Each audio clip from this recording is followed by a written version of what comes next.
Hello, good morning, sir. Um, Yes, good morning. am I audible? Yes, I can hear you, Ajila. Uh, what type of lifestyle do you have at present, and why did you choose this lifestyle? At present, I am in an active lifestyle. Active lifestyle, it means I am uh, prioritizing my physical activity and exercise or I work out 3 to 4 times per week. Then every day I track my calories. Every day I track my Mm.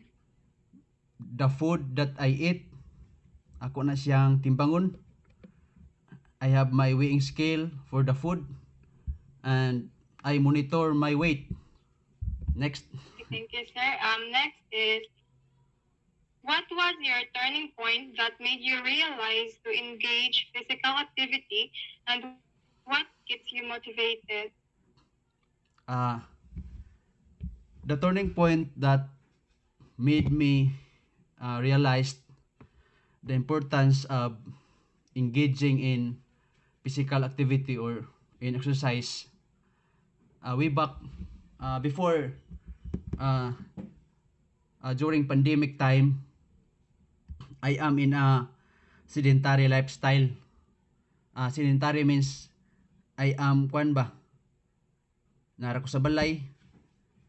I have no work, then I eat more. I eat more kay wala may trabaho.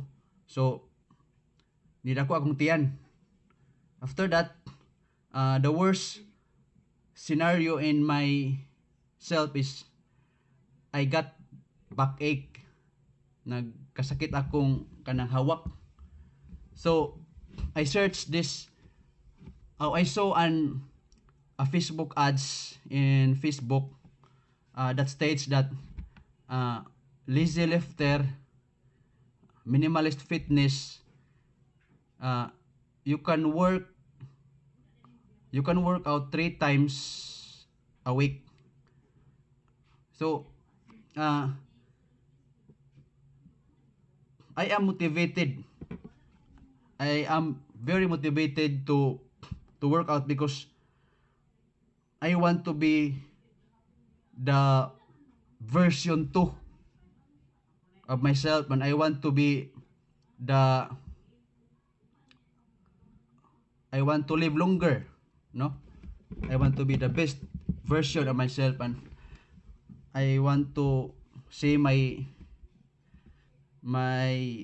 child grow. That's all. Last question, sir. As an exercise enthusiast or regular exerciser, what will you advise to a person with no interest in engaging physical activity? Okay, my pieces of advice are, you know what, we have only one life and if you want to be the version 2 of yourself,